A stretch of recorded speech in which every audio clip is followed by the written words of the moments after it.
A reading from the first book of Samuel. In those days Hannah conceived, and at the end of her term bore a son, whom she called Samuel, since she had asked the Lord for him.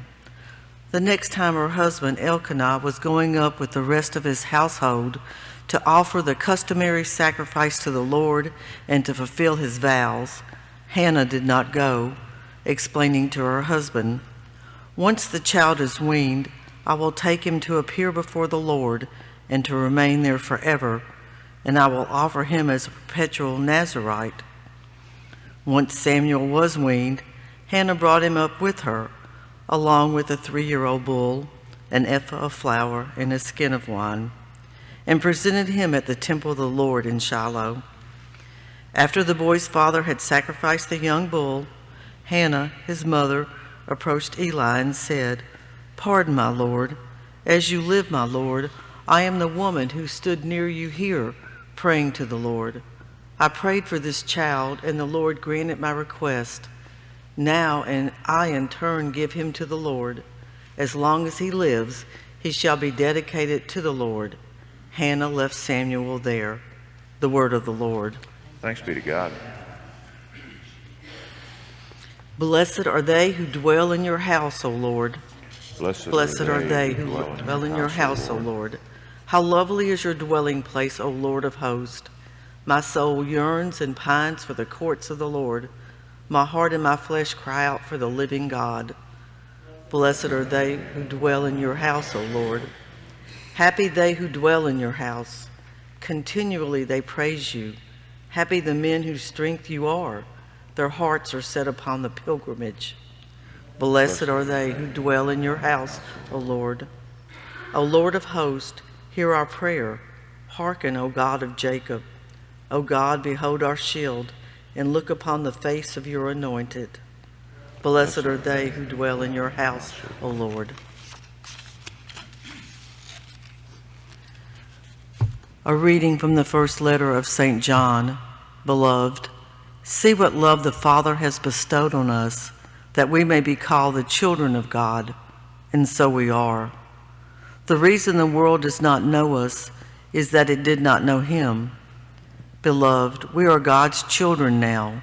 What we shall be has not yet been revealed. We do know that when it is revealed, we shall be like him, for we shall see him as he is. Beloved, if our hearts do not condemn us, we have confidence in God and receive from him whatever we ask, because we keep his commandments and do what pleases him.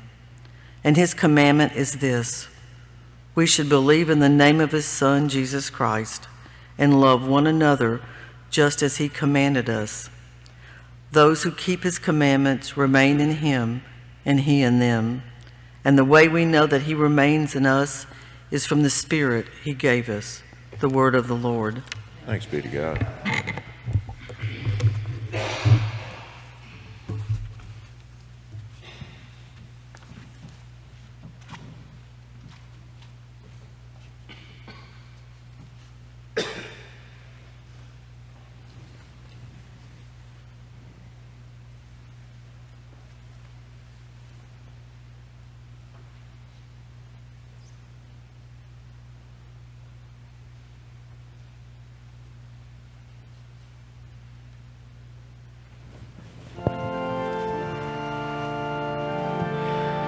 Mighty blessing, Father.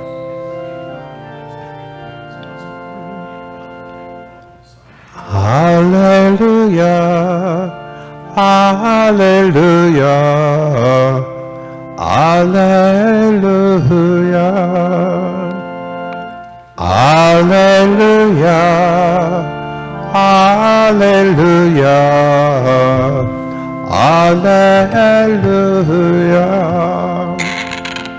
Open our hearts, O Lord, to listen to the words of your Son. Hallelujah, hallelujah, hallelujah.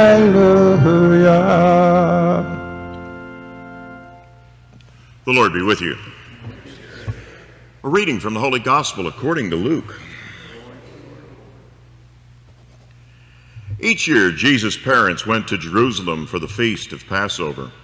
When he was 12 years old, they went up according to the festal custom. After they had completed its days, as they were returning, the boy Jesus remained behind in Jerusalem, but his parents did not know it. Thinking that he was in the caravan, they journeyed for a day and looked for him among their relatives and acquaintances. But not finding him, they returned to Jerusalem to look for him. After 3 days, they found him in the temple, sitting in the midst of the teachers, listening to them and asking them questions. And all who heard him were astounded at his understanding and his answers. When his parents saw him, they were astonished. And his mother said to him, "Son, why have you done this to us?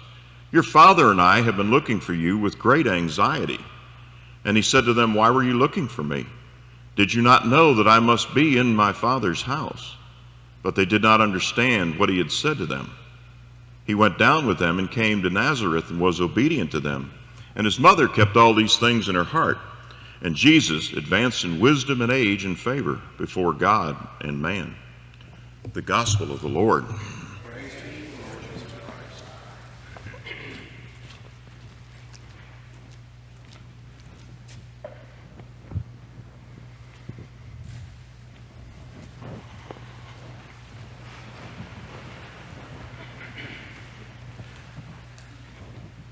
Bubba went into the police station and he told the desk sergeant his wife had been missing for 3 days. So he said, "Well, how tall is she?" He said, "Well, she's 5'2", maybe 5'6", maybe 5'10". "How much does she weigh?" 120 pounds. Well, maybe 160, could be 180. "What was she wearing?" "Blue jeans." "Well, might have been shorts. Could have been a sundress."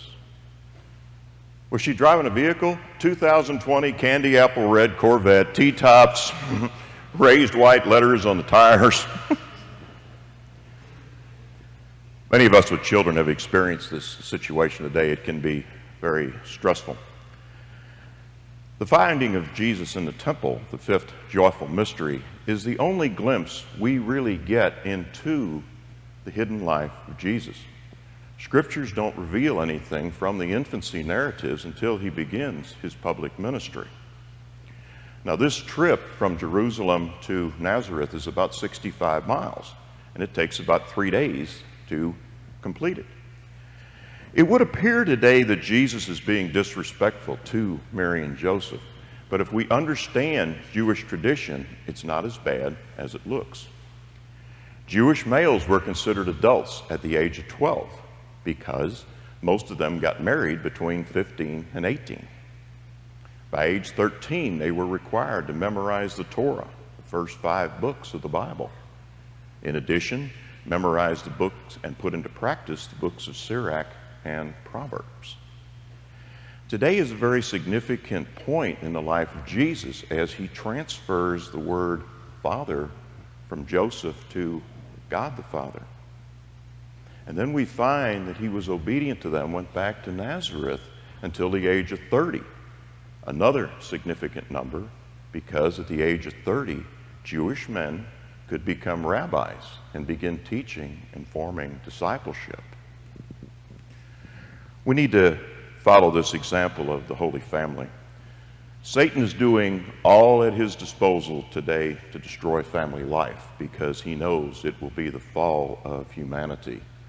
It's very sad to see families that are in disarray today not speaking to each other. I'm very blessed. I have 3 sisters that I'm very, very close to, and not only them, to their husbands also, and they just adored Marion. We had dinner together in September, and we talked about this very thing because we see our friends that we grew up with not speaking to their siblings, not getting along in their family life, and we vowed we wouldn't let that happen because solid family life keeps Satan at bay and brings us closer to God. I read a story about a family with 5 children during the Great Depression. The father lost his job. They were forced to rent a very dingy, dark basement area, very small, but they kept it immaculately clean. They ate their meals together. They prayed both morning and evening. One of the children's teacher came by for a visit. She was horrified at the conditions. And the next day she told the little girl, "I am so sorry that you don't have a home." The little girl said, "We have a wonderful home. We're just looking for a house to put it in."